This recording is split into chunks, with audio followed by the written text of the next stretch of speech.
Buenas, ahora vamos a revisar el proyecto Login que nos va a permitir crear una interfaz gráfica donde podamos ver a un usuario con contraseña para poder ingresar a cualquier sistema. Para eso vamos al escritorio donde tenemos NetBeans. Voy a asumir que existen un par de cosas, ¿ya? Que el proyecto, en este caso yo le puse login al proyecto, el método main de momento está con ninguna cosa, ya está vacío. Así que partimos desde cero en esta parte en la clase principal. Tenemos además una clase que es la clase usuario, que tenemos simplemente dos atributos, correo y contraseña, ambos string. Tenemos el constructor y finalmente tenemos los métodos get correo y get clave. Con eso nos basta para poder hacer este proyecto. Y finalmente asumo que tenemos ya una interfaz gráfica constituida donde tenemos un par de cositas. Tenemos unos labels que simplemente el título del sistema, luego tenemos una indicación de correo, una indicación de contraseña, tenemos dos textos para poder ingresar el correo, otro para ingresar la contraseña.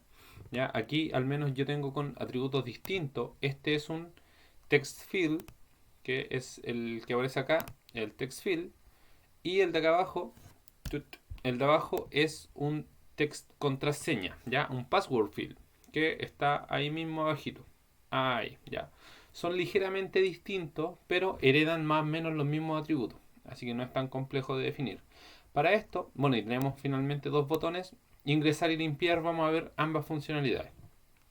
Primero, es necesario comprender al menos dos cosas. Estos atributos tienen primero un texto, que es el texto que se ve. Por ejemplo, este label tiene el texto correo, pero además tiene un nombre, ¿ya? En este caso, el nombre es JLabel2.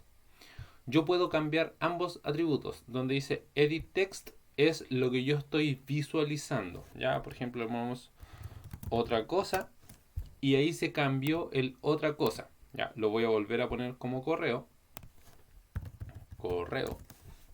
porque es lo que me interesa que diga.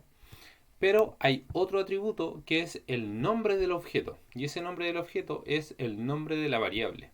¿Ya? En este caso se llama JLabel2 y yo le podría poner cualquier cosa. Ya, no lo voy a cambiar de momento. Pero eso mismo me sirve para esto. Y esto sí lo voy a utilizar, los text field. En este caso yo le puse de nombre, eh, cambiar variable de nombre. Yo le puse txt-email y a este le puse txt-pass. ¿Ya? Eso es sumamente relevante comprender el nombre de eso. ¿Ya? Ahora, teniendo esto, cuando yo le pongo play al sistema, me dice ejecutado. ¿Por qué? Porque el método main, que es el método principal, está vacío. ¿Ya? De momento no tenemos nada. Entonces, para que cuando yo le ponga play, lo que me aparezca sea lo mismo que cuando yo le pongo acá previsualizar la parte gráfica, o sea, que me aparezca esto, yo tengo que construir o crear el objeto de esa misma clase. ¿Ya? Si me voy acá al form, tengo en términos generales el form, me voy al código source y veo la declaratoria de la clase. Aquí está public class form. Esa es la palabra específica del nombre de la clase. Debiese ser con mayúscula, yo lo puse con minúscula. Ahí fue mala mía. Pero no, para no complicarme, voy a continuar con esto, ¿ya? Entonces voy a crear un objeto que se llame form, que le voy a poner vista, y lo voy a inicializar tal como inicializamos cualquier otro objeto. New form. Con eso ya acabo de crear un objeto dentro del método main que me permite visualizar. Si le pongo play, ahora si se dan cuenta no termina porque acabo de crear un objeto y el objeto no hace nada de momento. ¿Ya? Se me queda pegado de hecho. Entonces para esto lo que necesito hacer es añadir un par de cositas. Por defecto las vistas o los forms aparecen invisibles al usuario. Entonces para eso tenemos que cambiar un par de cositas. ¿Ya? Llamo al objeto vista punto y dentro de todos los atributos que existen voy a poner set visible, que es para ver la visibilidad del objeto, y le voy a poner true. Con eso, cuando le ponga play, ahora sí me va a aparecer la ventanita, ¿ya? Y esta ventanita me aparece en la esquina y yo la quiero que ingrese al centro. Entonces, para ponerle en el centro, voy a cambiar otro atributo con set location relative to, ¿ya? Con eso, y entre medio le voy a poner null para que esté relativamente en ningún espacio, y eso lo va a comprender como en el centro. Le pongo play y ahora sí me va a aparecer, se va a forzar a ir al centro de la pantalla, independiente de los píxeles que yo tenga, ¿ya? Con esto ya tenemos al menos la visibilidad del objeto. Ahora nos vamos a ir a la programación de las funcionalidades de ambos botones, ¿ya? Vamos a partir con el botón limpiar. ¿Cómo le damos una funcionalidad? Nos situamos en el botón que nosotros queramos, por ejemplo limpiar, y le damos doble clic. Con doble clic se va a la parte de código, pero específicamente a donde está la función que se va a ejecutar cuando la persona le haga clic al botón, ¿ya? En este sentido, lo que yo quiero hacer con el botón, con ese botón limpiar, quiero que, por ejemplo, cuando tenga aquí cualquier cosa, le apriete limpiar, se borren estos dos textos. Eso es lo que quiero llegar a hacer, ¿ya? Dentro de las cajitas de texto o los objetos de texto, que en este caso yo le puse txt-email y pass, ya, vamos a partir con el email. Estos objetos tienen una función que es lo queremos modificar, así que sería set text. Y yo quiero modificar el texto y voy a poner que al medio tenga simplemente comillas, ¿ya? Con las comillas, ahí sí. Con las comillas vamos a tenerlo vacío. Entonces si lo guardo y le ponemos play, nos va a aparecer el objeto. Ponemos cualquier cosa y al momento de apretar limpiar, ahí se elimina la parte del correo. Entonces vamos a hacer exactamente lo mismo con la parte de contraseña. txt-pass.setText y le ponemos las comillas. Con eso estamos listos y ahora tenemos que el botón de limpiar me va a limpiar ambos casilleros. ¿Ya? Bien. Y ahora vamos a añadir la funcionalidad de ingresar. ¿Cómo lo hacemos? Exactamente lo mismo. Nos vamos al diseño, doble clic al botón de ingresar.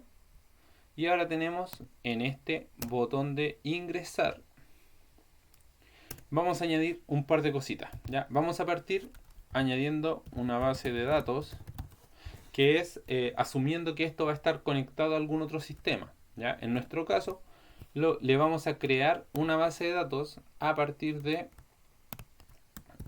una base de datos que tengo aquí preparada, que la vimos en clases.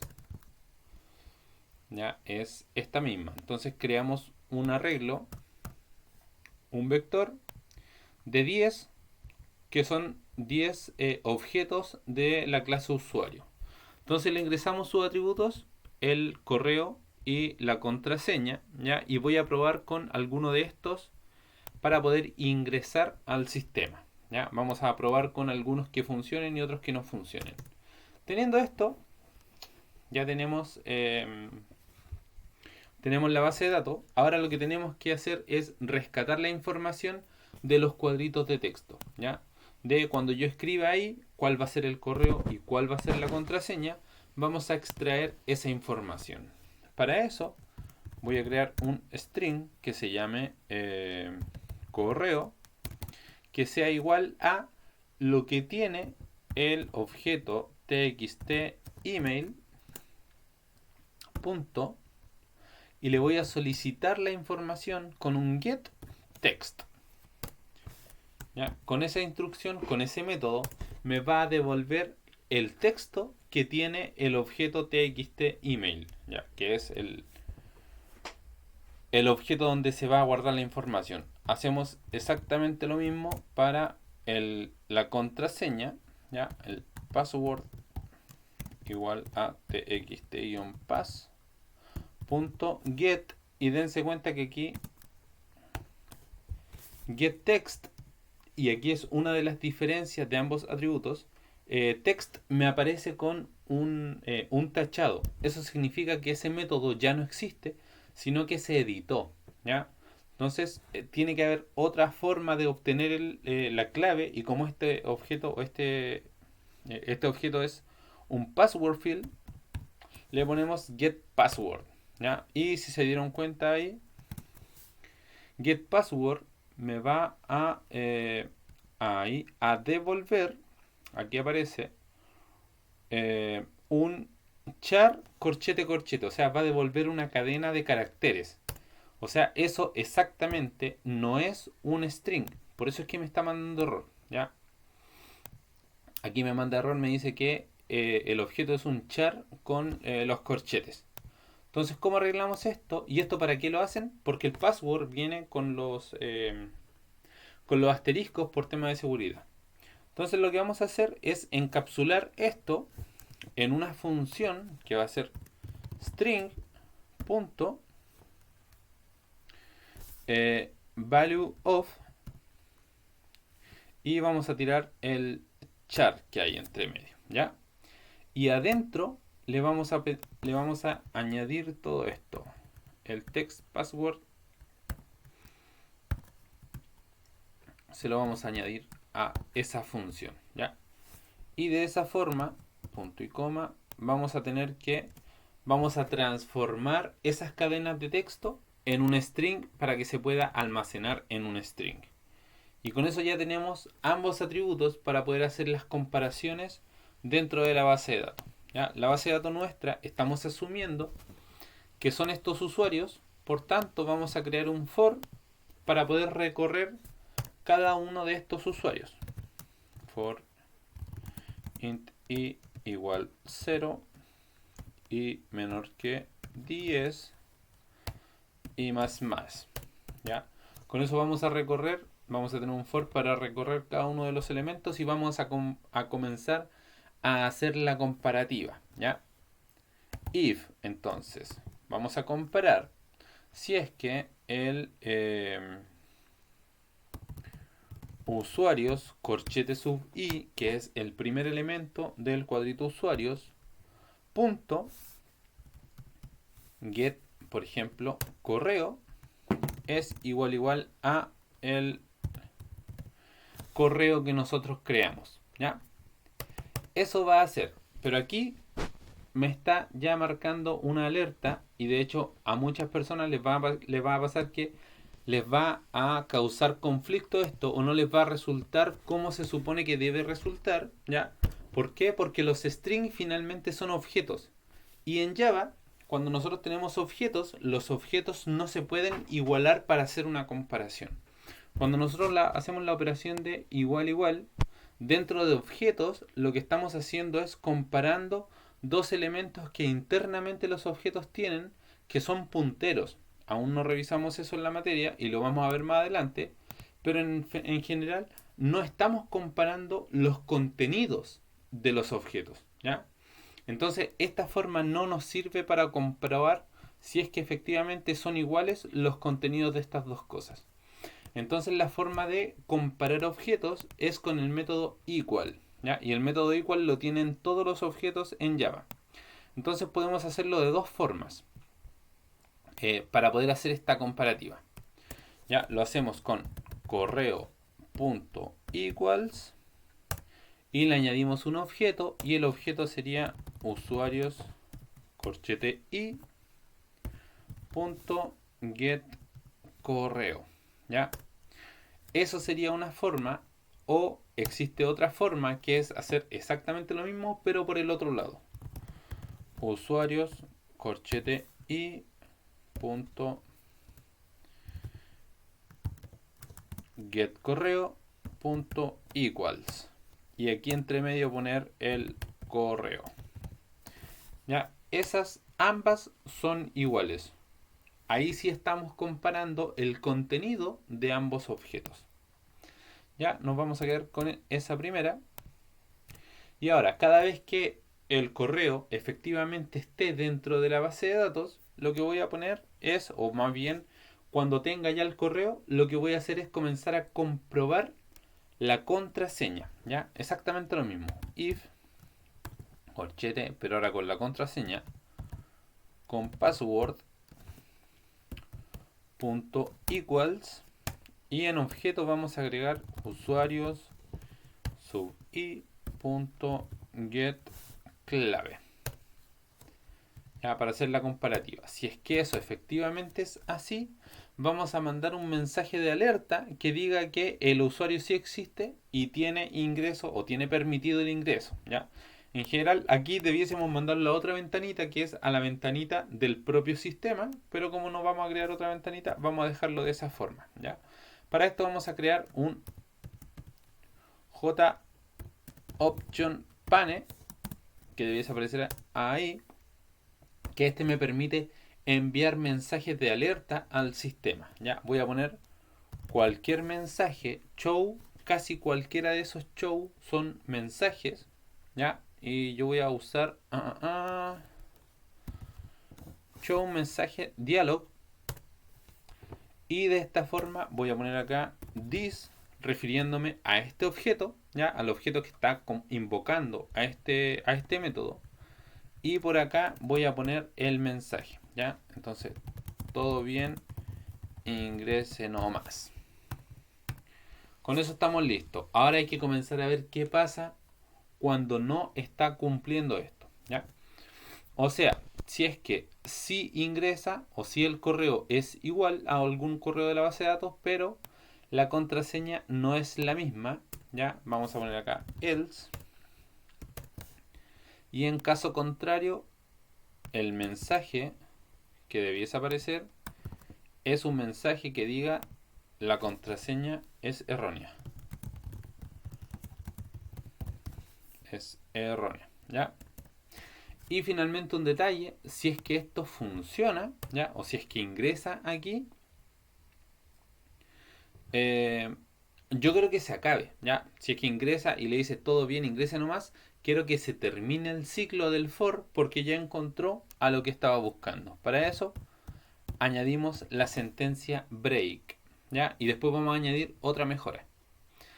Y en caso contrario, si es que se equivoca de la contraseña, como ya pilló algún correo, también le vamos a poner un break. Listo. ¿Y qué pasa en caso de aquí, en que este if no se cumpla? No le vamos a poner nada. ¿Por qué? Porque eso sería que pase al siguiente usuario. O sea, con esto estaríamos bien, pero nos falta un mensaje final de qué pasa en caso de que esto no funcione. Ya, de hecho lo vamos a dejar aquí.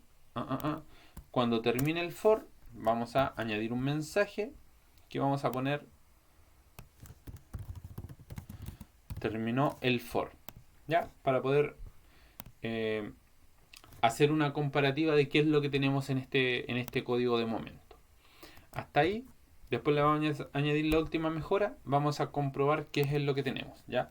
Cuando yo pongo cualquier usuario, cualquier contraseña, el botón de limpiar está funcionando bien. Voy a poner cualquier usuario, cualquier contraseña, y voy a ver que cuando le ponga a ingresar me dice terminó el for, ya. O sea, no ingresó nada. Eso debiese ser un mensaje de no encontramos el usuario o algo por el estilo, ya. Vamos a probar ahora con un usuario que sí exista, pero una contraseña mala. Por ejemplo, el usuario y una contraseña que no tenga ningún sentido. Vamos a ponerle ingresar. Y ahora me dice la contraseña es errónea. Por lo tanto, sí funciona una parte, pero me sigue apareciendo el mensaje del terminal for, que eso no lo queremos, ¿ya? O no nos serviría. Vamos a poner un usuario y una contraseña que sea verdadera. Contraseña. Todo bien, ingrese nomás, pero aún así me aparece el terminal for, ¿ya? Eso, queremos que ese mensaje aparezca solo cuando tenemos un error. Entonces, lo que vamos a hacer es crear una variable que sea un booleano y voy a poner ingreso, ¿ya? Va a tener como nombre ingreso y voy a poner de valor un falso, ¿ya? Y ese falso solamente va a cambiar cuando esto funcione y cuando deba ingresar, ¿ya? Entonces aquí ingresar va a ser igual a true.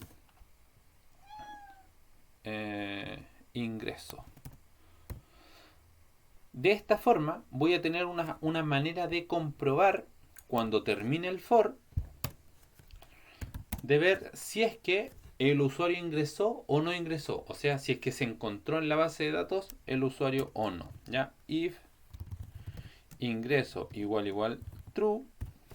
¿Ya? Si es que eso es true, existe solo una forma de que el ingreso sea true, y que es cuando la clave y la contraseña sea real. Esto quiere decir que en este caso no quiero que haga nada. ¿Ya?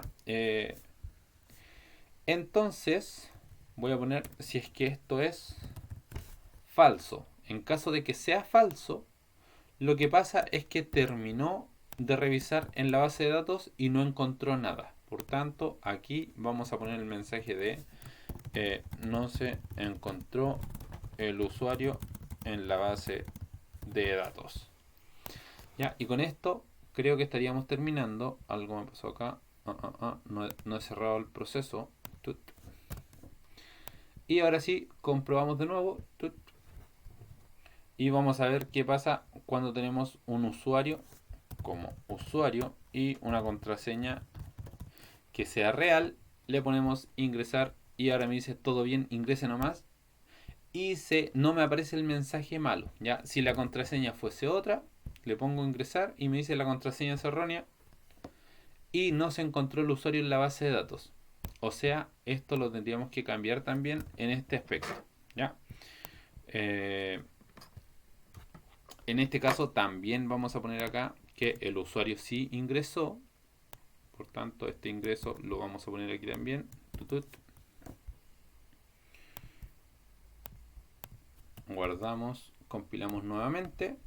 Y ahora vamos a probar usuario, contraseña cualquiera, ingresar. La contraseña es errónea, pero ya no me sale el mensaje de que no se encontró el usuario. Vamos a poner aquí cualquier cosa. No se encontró el usuario en la base de datos y no me aparece ningún otro mensaje. Ya, y aquí usuario, y ahora sí, la contraseña real, contraseña, todo bien, ingrese nomás, y ahí sí funcionó bien. Ya, les voy a dejar esta parte del mensaje o esta parte del código en los comentarios, esta, y el resto tendrían que hacerla ustedes. Eso, muchachos, que estén muy bien. Chao, chao.